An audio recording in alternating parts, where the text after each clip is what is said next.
देखो, सबसे पहली बात हमारी कमजोरी क्या है, हम परेशान हो जाते हैं। संसार में देखो तो परेशान, परमार्थ की तरफ देखो तो हम परेशान हो, ये हमारा आदत स्वभाव बन गया परेशान होना। थोड़ा सा धैर्यवान बनो, गंभीर बनो। कोई भारी से भारी विपत्ति में परेशानी स्वीकार करके विपत्ति से थोड़ी निकला जाता। सुलझो, ठीक है, ये विपत्ति आई, समस्या आई, इसका समाधान होगा, ऐसा थोड़ी कि हमें नष्ट कर देगी। अगर अभी हमारी बड़ी हानि हो जाती है, हम कल इससे बड़ा लाभ प्राप्त कर सकते हैं। हमको एकदम बिल्कुल गंभीर रहना है, इतने कमजोर नहीं बन जाना।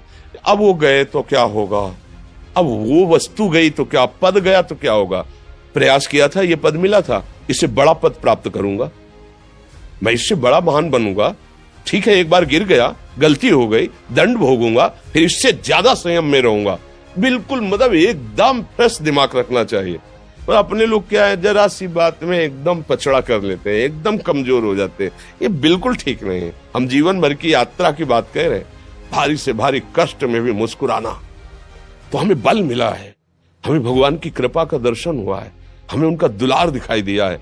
अगर ऐसे तो भाग जाते, फिर परमार्थ में थोड़ी चलना होता है। आज जो आप सुन करके लाभ लेने की चेष्टा कर रहे हो ना, ये केवल प्रवचन नहीं है, ये जीवन है। अगर ये जिए ना होते ना, तो ये इसका प्रभाव नहीं पड़ता, फिर वाणी का प्रभाव नहीं पड़ता। हम इसीलिए कहते हैं, जैसे आप लोग एकदम परेशान हो जाते हैं जब बोलो, क्या हमसे ज्यादा परेशानी होगी? दोनों किडनी खराब, दवाई लाने के लिए पैसे नहीं, पानी रखा है, हम उठ के पी नहीं सकते, भीषण शरीर में कष्ट, भीषण बुखार, क्योंकि किडनी फेल, जरा में बुखार, खाने को क्या, रोटी मांग के लाओ। अगर वहां सब्जी मिलती है तो लाल मिर्च ऐसी पड़ के मिलती थी कि वो पा नहीं सकते थे। आप सोचो, पानी लाना है तो मुझे लाना है, पीना है तो मुझे पीना है। अगर मैं हारता तो कहां पहुंच जाता, क्या स्थिति होती? नहीं, मरना है, पर कदम पीछे। कोई दिन ऐसा नहीं जिस दिन सेवा ना की हो, जिस दिन सेवा ना गए हो।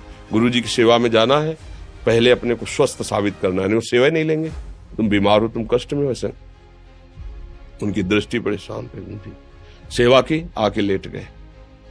फिर हिम्मत की, अपनी श्री जी की सेवा की, मधुकरी नहीं गए, 3-3, 4-4 दिन भोजन नहीं गए, पर सेवा नहीं छोड़ा, दिनचर्या नहीं छोड़ी। और उसका प्रधान कारण संयम, ब्रह्मचर्य, भगवत आश्रय, नाम जप, कभी हारने नहीं दिया। अभी भी थोड़ी देर बाद डायलिसिस शुरू हुआ, हारने, आपको हारे हुए नजर आ रहे हैं। शरीर में पीड़ा है, किडनी फेल है, ऐसा तो हम स्वस्थ बैठे हैं, पीड़ा है, बार बार प्यास लगती है, थोड़ा थोड़ा पानी मिलता है, लेकिन हम आनंदित हैं, हम प्रसन्न हैं, हम लड़ाई में हारे नहीं हैं, ना हारेंगे, हम जीत चुके हैं, हम अपने मालिक के भरोसे में अपना संवाद। तो वो, ये हम अपनी बड़ाई नहीं बता रहे, हम आपको बता रहे समस्या। सोचो, तुम्हारे पास तो माँ है, भाई है, बहन है, परिवार है, कोई न कोई तो है ना। मेरा किसी ने कभी जीवन में ध्यान भी नहीं दिया, क्यों? बचपन से बाबा जी बन गए, किसी से प्यार नहीं, किसी से संबंध नहीं, कोई जानकारी नहीं, हम कहाँ हैं, वो कहाँ है, किसी से कोई मतलब नहीं। अच्छा, जवान साधु कौन श्रद्धा करे? कभी गांव जाने की हिम्मत नहीं पड़ती कि रोटी मांग ले, पता नहीं लोग क्या सोचेंगे, क्या भावना कर ले। हम दरवाजे पे खड़े हैं, क्या कैसी भाव, जो हमारे सामने आकाश वृत्ति से आया यौवन अवस्था में, वही पाया, अन्यथा भूखे रह गए। जब हम हर समय अपने को विवेक के द्वारा सावधान रखे, तो हम कभी निराश नहीं हुए, कभी उदास नहीं हुए, कभी ऐसा नहीं लगा कि यार हम दुखी, कभी नहीं लगा। उसी का फल है कि उस सुख का संकेत मिल गया जहां दुख की निशानी भी नहीं है। वही उसी के बच्चे हो, हम सब उसी धातु से बने हुए हैं। हम इतना क्यों परेशान हो जाते हैं? हम ये देखते हैं, अपने लोग थोड़ी बात बिगड़ गई, परेशान, नहीं बिगड़ी तो बिगड़ जाने की संभावना में परेशान है। आज सुख है, लेकिन कल सुख छिन जाएगा, तो हम आज के सुख में सुखी ना होकर कल के दुख की आने की संभावना में हम भयभीत हो। मतलब क्या हमारी सोच रह गई? हमको इतना बलवान बनना है कि सुख और दुख दोनों हमको छू न सके। भारी से भारी सुख की व्यवस्था है तो अहंकार नहीं, हर्षित होकर किसी का अपमान न करे कि हम धनी, हम पदाधिकारी, अमुक। भारी से भारी दुख आया तो हमें किसी के सहयोग की जरूरत नहीं, हम फिर अपने कदम बढ़ाएंगे, हम फिर जुड़ी हुई अपनी भावनाओं को सजाएंगे। मस्त जीवन, एकदम तुम अविनाशी के बच्चे हो। शेर का बच्चा भेड़ों के बीच में फंसकर म्यों म्यों बोल रहा है, बस अगर दहाड़ना सीख जाए तो कोई भी उसे परास्त नहीं कर सकता। ऐसे भगवद अंश, तू प्रपंच में फंसकर अपने को इतना दीन क्यों देख रहा है? तू ऐसा है कि भगवान के दिव्यास्त्र में भी ताकत नहीं तेरे को मार सके। तू अविनाशी का अविनाशी बच्चा है, विनाशी भोगों को, विनाशी शरीर को मैं मान के इतना भयभीत, इतना दुख ठीक नहीं। ये सबके लिए, केवल एक के लिए नहीं। आप समझो, आप लोग सोचते हैं हम गृहस्थ होकर भला ऐसी स्थिति कैसे।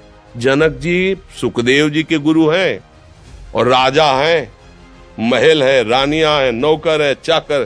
क्या सुखदेव जी जिनके शरीर में लंगोटी भी नहीं है, दिगंबर, परमहंस के गुरु है जनक जी जो राजा हैं।